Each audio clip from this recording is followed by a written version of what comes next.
All right, here's a file with time as the first curve.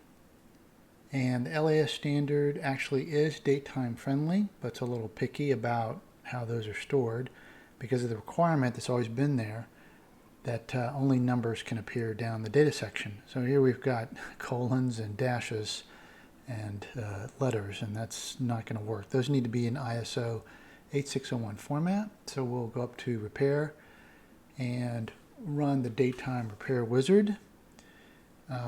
But there's some other problem, so we need to cancel that and validate the file and see what's causing that problem. And the problem is start and step are not numbers. No, they're not. They're dates. That's not going to work. So let's just set those to something that will be acceptable for now, because when we run the wizard, they're going to be fixed up correctly. So for now, we'll just say 1 and 2 for that. That's fine. So we'll run the wizard again. This time it should be okay. Yeah. Okay, and let's pick a date trace curve and a time curve. And now let's choose a culture that will allow us to parse the dates correctly. So start with invariant or use US or Canadian if you know that the file came from there. You can try your local culture. You'll just have to try which culture works, but a lot of times invariant will work fine.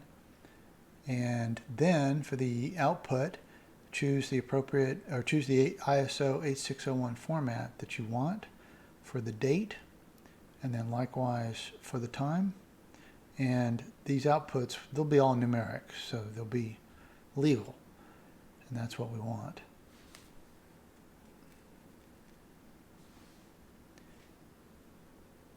Okay, those all look good.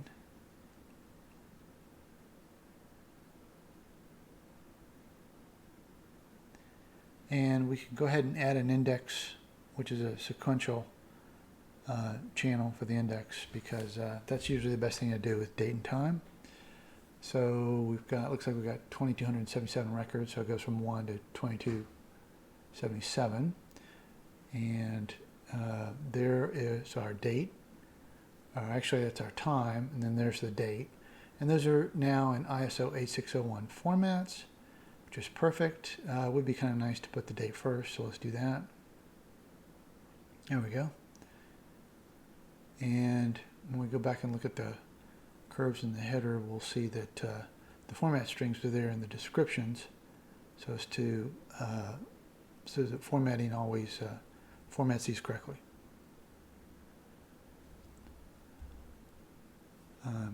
Notice if I add a leading 0 there, because the format the string is in the description, and when I format, then it will not chop off that leading 0. It'll leave it there, and that's what we want. Now let's export. We've exported to Excel before, but we'll do it again. This time we know we've got some date and time curves, and we may want to do something with that.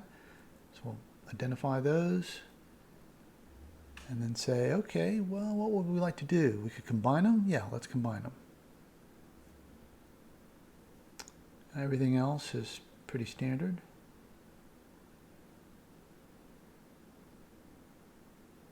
I'll just create a temporary Excel file.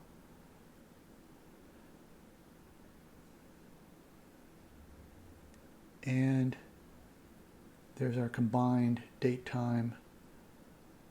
And notice that that column is formatted as date time in Excel and right aligned, which is what we want.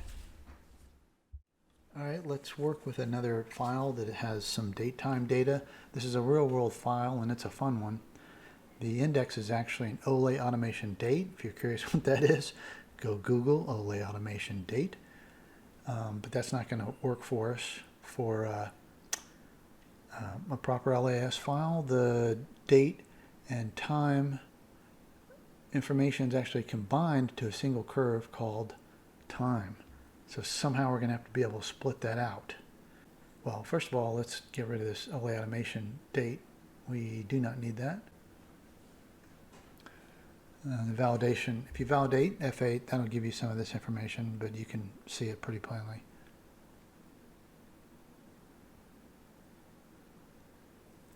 Let's get rid of that time 1900. Okay, and it kept that combined string, date string column, even though that's still illegal. Now we go back to repair date time formats. And this time, we're going to let it know that we have a combined datetime curve, tell it what the delimiter is. And actually it will probably guess that. So let's do this again.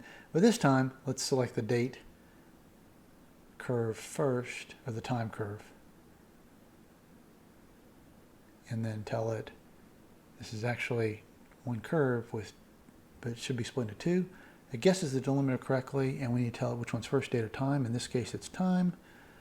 And then, just as before, select our cultures so that the program can properly parse the values, eyeball them, make sure they're okay, select our output ISO 8601 formats.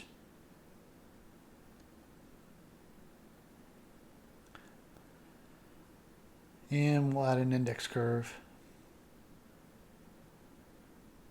And there we are. So we've got an index curve, which is a sequential number, and then date, time, formatted ISO 8601 format. We need to clean the descriptions up here.